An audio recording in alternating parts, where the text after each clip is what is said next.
Hello friends, welcome back to this YouTube channel जिसका नाम है साइलेंट सिविल और मेरा नाम है विकास।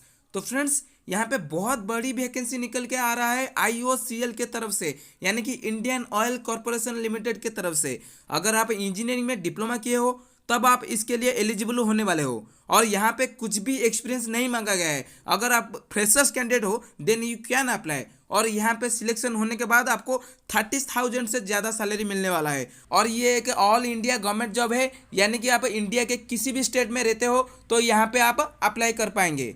तो फ्रेंड्स, ये एक बहुत बड़ी अपॉर्चुनिटी है आप सब लोगों के लिए, क्योंकि इंडियन ऑयल में ज़्यादातर अप्रेंटिस का वैकेंसी निकलता है, ऐसा परमानेंट जॉब नहीं निकलता है। ठीक है, तो ये जो परमानेंट जॉब निकला है, ठीक है, इसका फायदा आपको उठाना चाहिए। ओके, तो चलिए फ्रेंड्स, इसका ऑफिशियल नोटिफिकेशन के ऊपर डिस्कस करते हैं। क्या है इसका एलिजिबिलिटी क्राइटेरिया, कितना एज लिमिट यहाँ पे रखा गया है, और भी बहुत सारे इंपॉर्टेंट चीज़ इसके ऑफिशियल नोटिफिकेशन से पता लगाते हैं। तो फ्रेंड्स, अभी आप लोगों को आपका किसी भी ब्राउजर को ओपन कर लेना है और वहाँ पे आपको सर्च करना है, गूगल में सर्च करना है silentcivil.com। ठीक है, silentcivil.com। ओके, और यहाँ पे silentcivil.com सर्च करते ही आपको हमारा ऑफिशियल वेबसाइट silentcivil.com का ऑफिशियल वेबसाइट आपको यहाँ पे नजर आएगा। ठीक है, और यहाँ पे आप देख सकते हो आईओसीएल रिक्रूटमेंट। ओके, यहाँ पे अभी जो आईओसीएल का रिक्रूटमेंट आया है इसको मैं अभी पोस्ट कर चुका हूँ। ओके, और यहाँ पे एनएफएल का तरफ से जो मैनेजमेंट ट्रेनिंग का रिक्रूटमेंट आया था, ओके, उसको भी मैं यहाँ पे पोस्ट कर चुका हूँ। ओके, कल इसके लिए इसके ऊपर मैं वीडियो बनाया था। ओके, और यहाँ पे बहुत सारे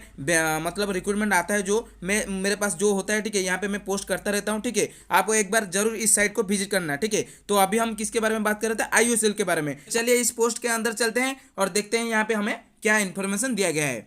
तो देखिए, इस पोस्ट के अंदर आने के बाद आपको कुछ ऐसा इंटरफेस दिखाई देगा। ठीक है, तो यहाँ पे आप देख सकते हो ये सब कुछ मैं अपडेट कर चुका हूँ, आईओसीएल रिक्रूटमेंट 2020। ठीक है, तो ये हमारा डेट कब से निकला है, 22 दिसंबर को निकला है। ठीक है, एडवर्टाइज नंबर यहाँ पे आप देख सकते हो। ठीक है, यहाँ पे देख सकते हो Indian oil corporation limited. Okay, एक government of India undertaking. Okay, तो ये एक महारत्न कंपनी भी है। ठीक है, ये एक बहुत अच्छा पीएसयू कंपनी है। अगर आपका यहाँ पे जॉब लगता है तो आपको बहुत अच्छा सैलरी के साथ बहुत अच्छा आपको यहाँ पे अकोमोडेशन सब कुछ बहुत अच्छा ही मिलने वाला है। ठीक है, तो यहाँ पे जो जॉब निकला है ये हमारा पाइपलाइन डिवीजन में निकला है। ठीक है, इंडियन ऑयल का 3-4 डिवीजन होता है, pipeline division, marketing division, refinery division. ठीक है, ऐसा करके 3-4 डिवीजन होता है। तो यहाँ पे जो जॉब निकला है वो हमारा पाइपलाइन डिवीजन में निकला है। ठीक है, recruitment for filling non executive vacancies in pipeline division. Okay, तो यहाँ पे हमारा नॉन एग्जीक्यूटिव के लिए वैकेंसी निकला हुआ है पाइपलाइन डिवीजन में। ठीक है, तो यहाँ पे हमारा जो फॉर्म स्टार्टिंग डेट हमारा 22 दिसंबर को है। ओके, और यहाँ पे फॉर्म एंडिंग डेट हमारा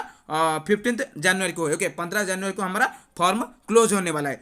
15 जनवरी शाम के 6 बजे आपका फॉर्म क्लोज होने वाला है, तो उसके पहले आपको अप्लाई कर लेना है। ठीक है, तो यहाँ पे हमारा वैकेंसी क्या क्या निकला है हम अभी देख लेते हैं। ठीक है, रीजन ईआरपीएल का मतलब है ईस्टर्न रीजन पाइपलाइन। ओके, तो हमारा वेस्ट बंगाल में आपका कितना वैकेंसी है, हमारा वेस्ट बंगाल में एक वैकेंसी है जो कि है हमारा engineer assistant. Okay, mechanical. Okay, mechanical engineer assistant का वैकेंसी है, एक वैकेंसी है। ठीक है, यहाँ पे पोस्ट कोड आप देख सकते हो। ठीक है, और ये जो एक वैकेंसी है वो हमारा ईडब्ल्यूएस कैटेगरी के लिए है। ठीक है, तो यहाँ पे और दूसरा वैकेंसी देख लेते हैं वेस्ट बंगाल के लिए। ओके, यहाँ पे 2 वैकेंसी है जो कि है engineering assistant operation. Okay, engineering assistant operation के लिए यहाँ पे वैकेंसी है। ठीक है, तो यहाँ पे आपका 2 वैकेंसी है, और एक है हमारा ऑन रिजर्व कैटेगरी के लिए और एक है हमारा एससी कैटेगरी के लिए। ओके, तो उसके बाद हम वेस्ट बंगाल में वैकेंसी है टेक्निकल अटेंडेंट के लिए। ओके, तो यहाँ पे आपका 3 वैकेंसी है। ओके, 2 हमारा ऑन रिजर्व कैटेगरी के लिए और एक हमारा एसटी कैटेगरी के लिए। ओके, इसके बाद हमारा उत्तर प्रदेश में वैकेंसी है। ठीक है, ऐसे करके हमारा हर एक स्टेट में वैकेंसी निकला हुआ है। ठीक है, बहुत सारे स्टेट में वैकेंसी निकला हुआ है। ठीक है,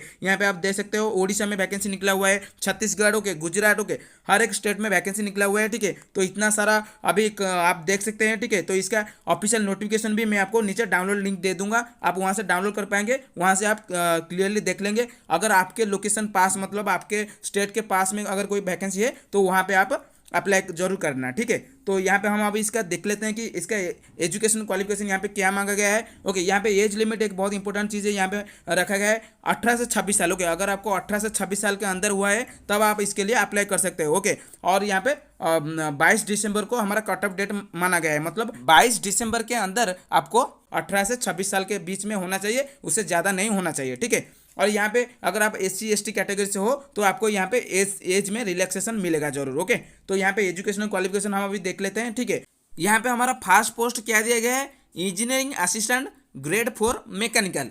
इस पोस्ट के लिए आपके पास मैकेनिकल इंजीनियरिंग में डिप्लोमा पास सर्टिफिकेट होना चाहिए। इसके साथ 55% मार्क के साथ आपको डिप्लोमा पास होना चाहिए, ठीक है। और अगर आप SC ST कैंडिडेट से बिलोंग्स करते हो देन आप अगर पास मार्क रखकर भी डिप्लोमा पास किए हो तब भी चलेगा, ठीक है। इस पोस्ट के लिए एलिजिबल होंगे।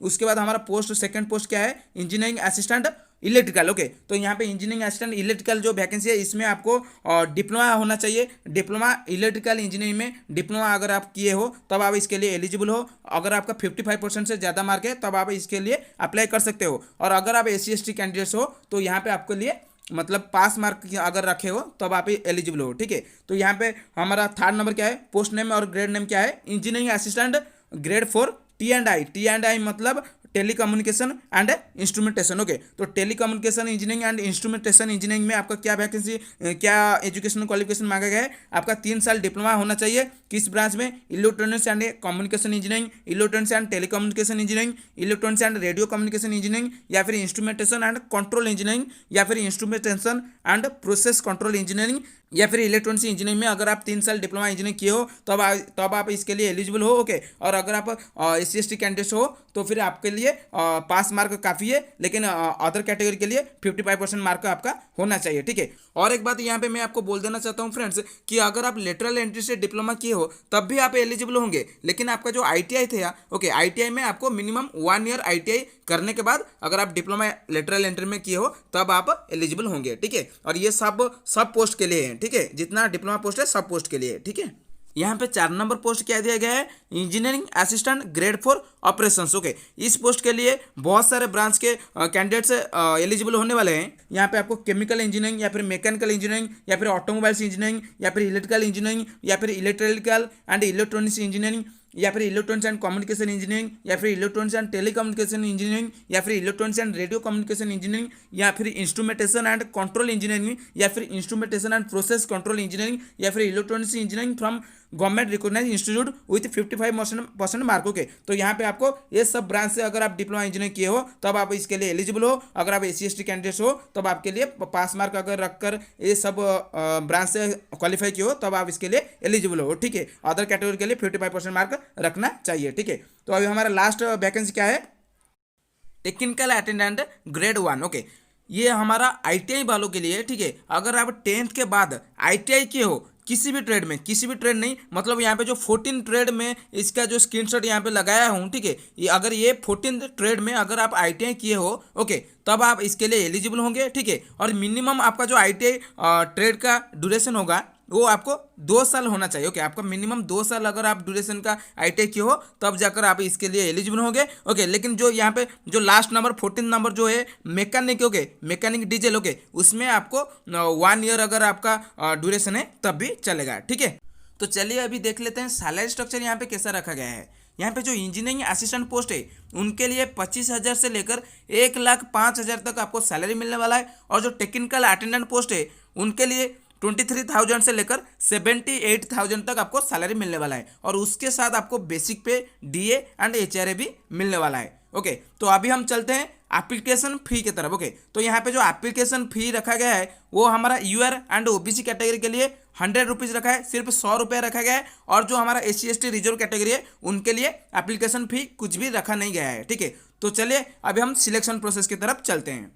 अभी हम बात कर लेते हैं सिलेक्शन प्रोसेस के बारे में, ठीक है। तो अभी आपका यहाँ पे जो सिलेक्शन होने वाला है, यहाँ पे आपका रिटन टेस्ट होने वाला है, ठीक है। अगर आप रिटन टेस्ट में क्वालिफाई करते हो तब आपका स्किल टेस्ट, फिजिकल टेस्ट होने वाला है, ठीक है। और जो skill test and physical test है ये हमारा क्वालिफाइंग इन नेचर है, ठीक है। लेकिन जो फाइनल मेरिट आपका बनेगा वो हमारा जो रिटन टेस्ट आप दिए होंगे उसके मार्क के हिसाब से, मार्क के बेसिस से आपका फाइनल मेरिट लिस्ट बनेगा, ठीक है। इसी वजह से आपको रिटन टेस्ट में बहुत अच्छा करना पड़ेगा। तो रिटन टेस्ट जो होगा वो हमारा 14 फरवरी को होगा, ओके। 14 फेब मतलब आपका वैलेंटाइंस डे, ओके। मतलब 14 फेब को आपका रिटन टेस्ट होने वाला है, संडे में आपका रिटन टेस्ट होने वाला है, ओके। तो ये जो रिटन टेस्ट होगा ये हमारा MCQ टाइप क्वेश्चन होगा, ठीक है। और यहाँ पे आपका 100 क्वेश्चन देखने को मिलेगा। 100 क्वेश्चन में से आपको 75 क्वेश्चन या यहाँ आपका डिप्लोमा का जो ब्रांच, जिस भी ब्रांच से आप बिलोंग्स करते होंगे, ओके, उसी ब्रांच का 75 क्वेश्चन आपको यहाँ पे मिल जाएगा। और जो 25 क्वेश्चन होगा वो हमारा general aptitude, reasoning, general English, numerical aptitude and general knowledge के ऊपर होगा।